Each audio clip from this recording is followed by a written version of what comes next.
Hey, Dungeon Crawlers, we're here live at Gen Con still with Mike Mearls, the lead designer? Co-lead designer. Co-lead designer of Dungeons & Dragons.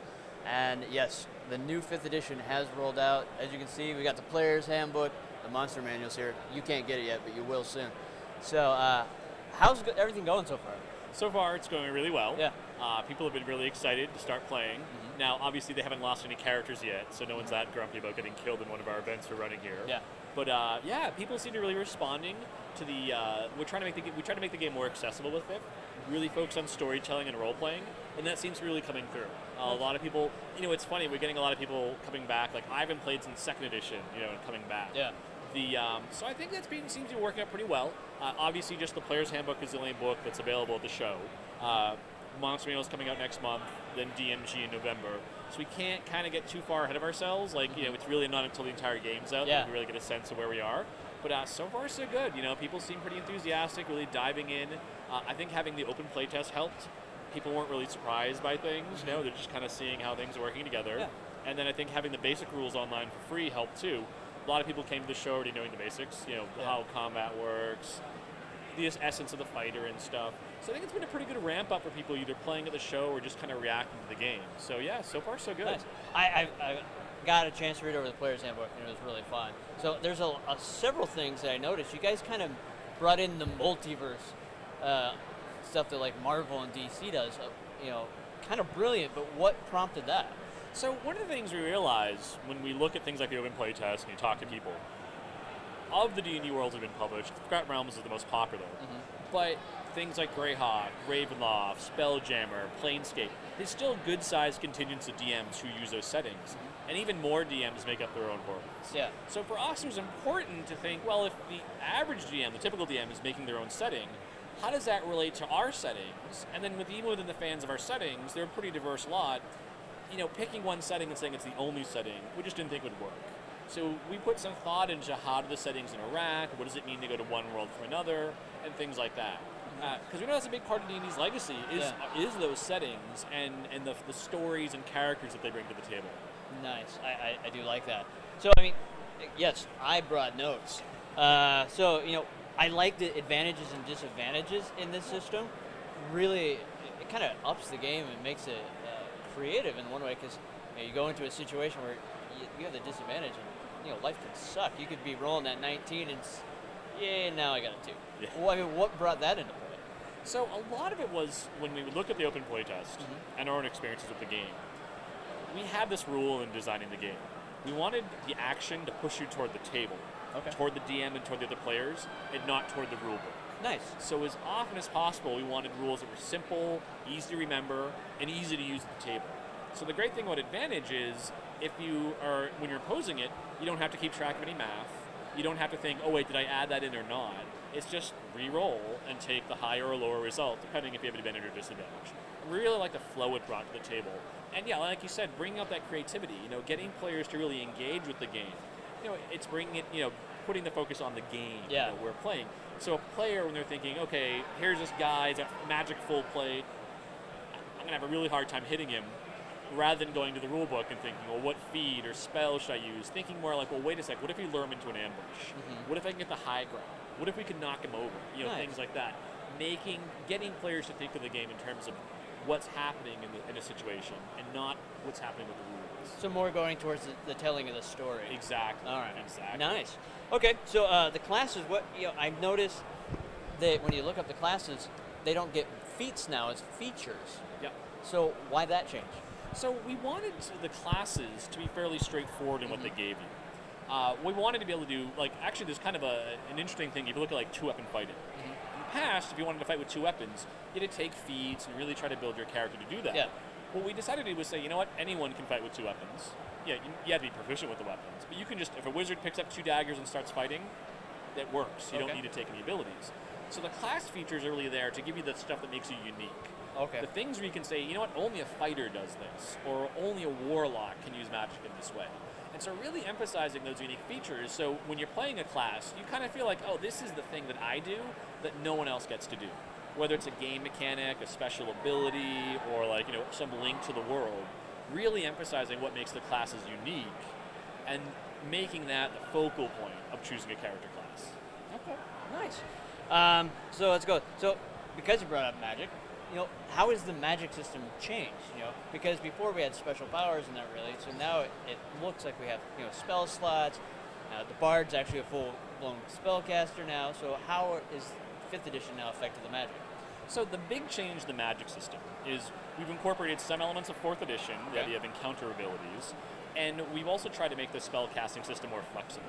So the way magic works now is, let's say if you're a wizard, when you prepare spells, you just pick a list of spells you have ready to cast that day.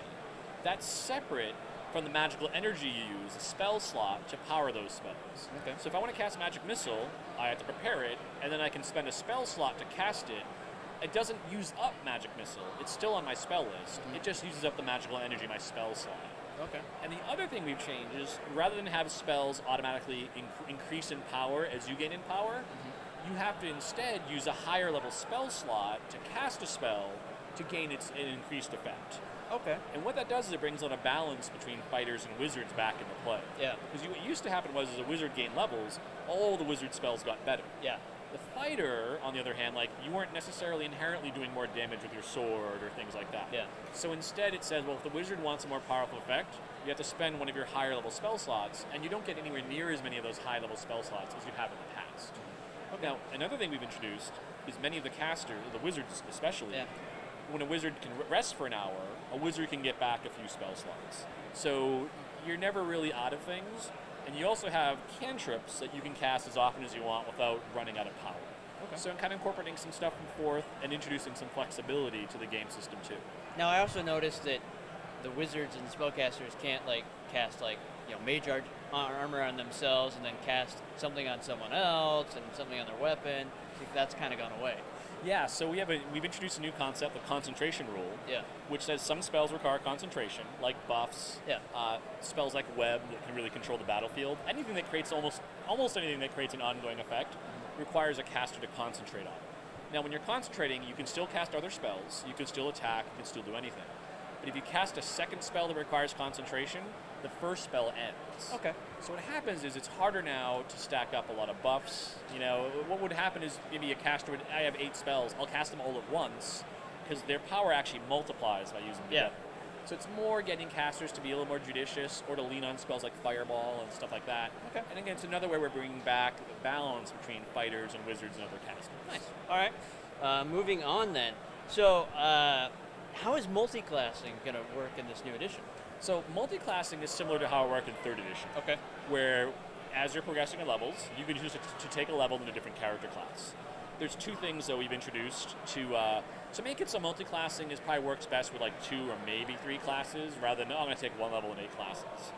So first, you have to have an ability score minimum to move from one class to another. If you have an 8 intelligence, you can't suddenly just become a wizard. Okay. You have to have a 13 intelligence. All right. So that kind of helps control that. And then also what we've done, part of making the game more accessible is the first couple levels of each character class are fairly simple. It really isn't until 3rd level that you kind of get the full suite of abilities. We expect now you really you kind of come into your own. Yeah, you kind of almost like apprentice levels. So what happens now is if you want to play a fighter wizard, you have to put a couple levels into wizard to really start getting special abilities, or into fighter to start getting some of action surge, which lets you get an extra action, when you're fighting. So things like that where it's not just, hey, I took 1 level in Ranger and now I have a bunch of special abilities, or 2 levels in this class and now I'm much more powerful. The nice thing is, with the system, spellcasting ability used to be if you multi-classed and you're a spellcaster, you really lost out on a lot of magical ability. It was very difficult to make, say, a fighter wizard work. Well, now with part of that system, to kind of make up for some of those restrictions, your spellcasting ability still increases based on your total character level. Now, there's some modifiers based on the classes you have, but it's much easier to play a fighter wizard without falling way behind on your wizard casting ability. Okay. So now that we have the class features, how are feats now going to work? So feats in 5th edition are an optional rule. Okay. So what happens is you gain levels. At certain levels, determined by your character class, you have the option to increase your ability scores. Okay. So you might take a +2 to 1 score or +1 to 2 different scores. Instead, if you don't want to take the ability score bonus, you can take a feat. Okay. So what we've done with feats now is a feat essentially has to be as good as getting +2 to an ability score, which is a really good power boost. So feats are now much bigger. You can imagine, say if you played 3rd or 4th edition, they're actually kind of like combining 3 or 4 feats into one. Oh, wow. So they're much more like a complete package of abilities. So if you want to be a great archer and you take the archery feat, and that's just what I'm making up. I don't think there is an archery option, but kind of freestyling here. Yes. Actually, if we have a player sample, there it is. I'm just going to pop one open. So you look at one of the feats, as I'll flip to, I'll probably spend. Now we'll spend the rest of the interview with me flipping through the book, trying to find stuff. Oh, here we go. There. Crossbow expert. Okay. So it gives you 3 different benefits. You get essentially rapid reload from 3rd or 4th edition. Yeah. You get close-in shooting. If someone's next to you, you don't take any penalties for firing a crossbow. Nice.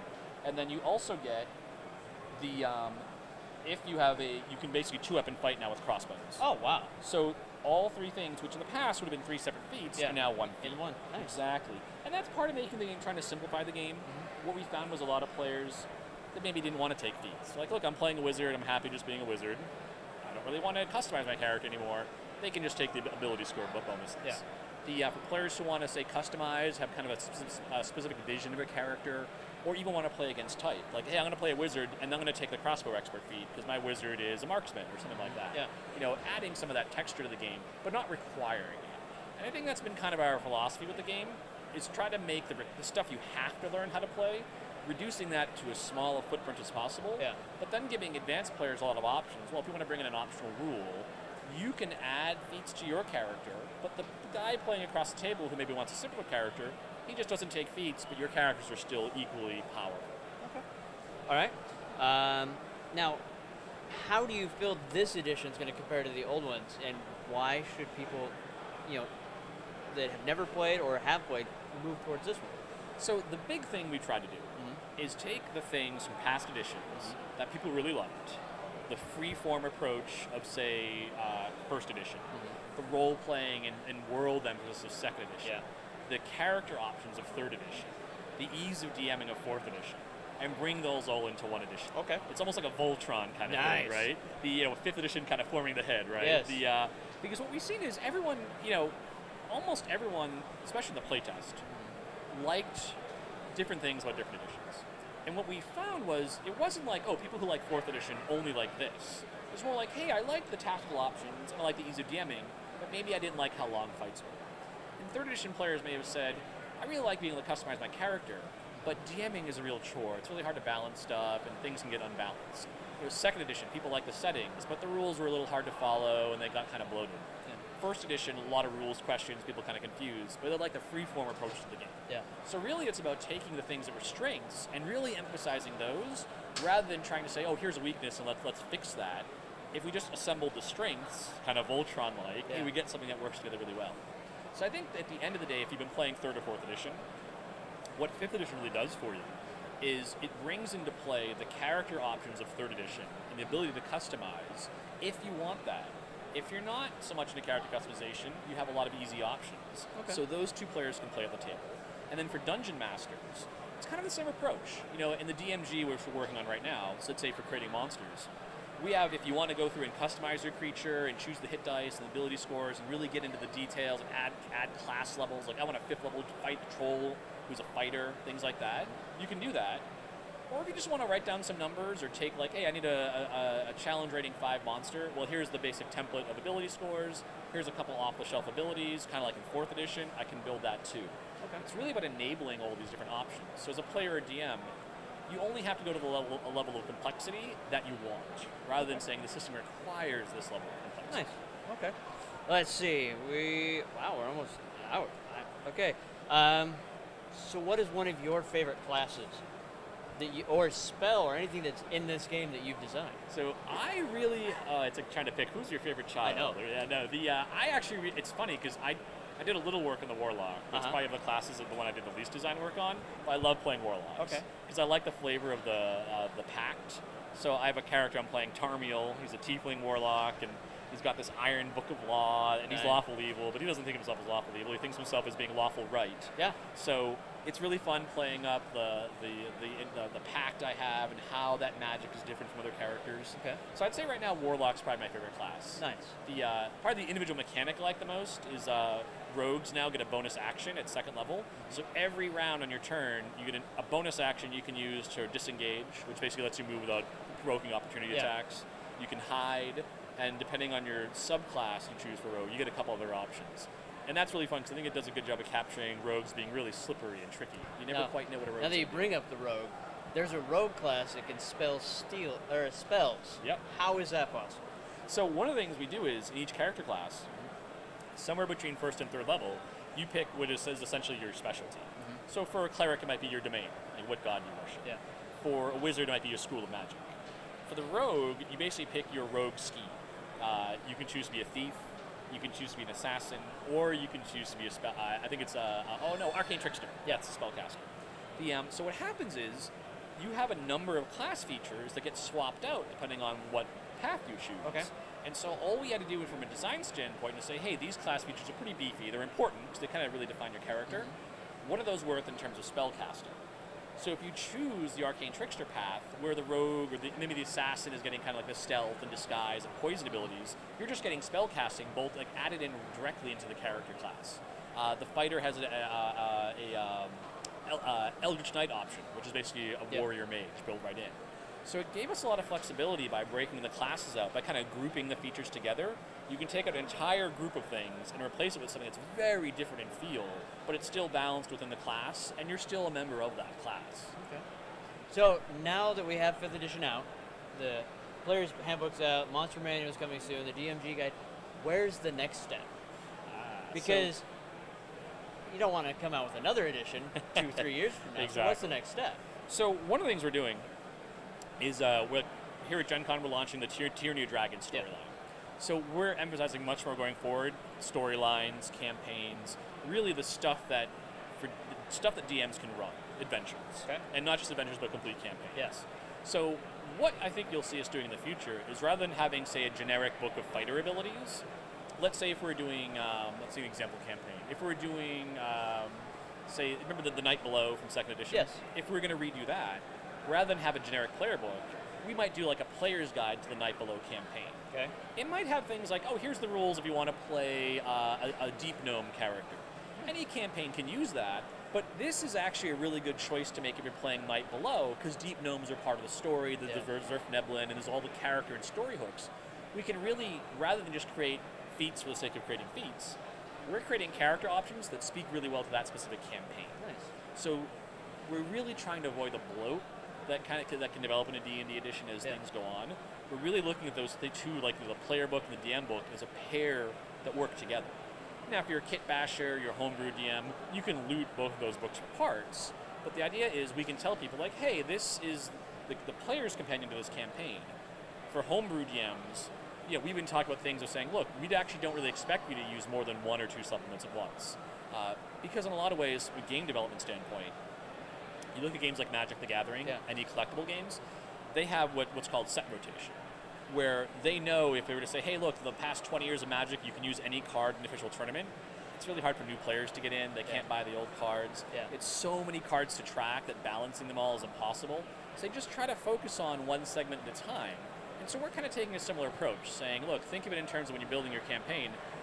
If you say, hey, any book is usable, you're probably going to be asking for trouble. So we really want to avoid that bloat and really work to create a product line where it's much more focused on stories, campaigns, and how character options work with specific campaigns. Okay. All right. Well, thank you for your time. So this has been with Mike Mearls with Dungeons and Dragons at Wizards of the Coast, and go buy your copy now.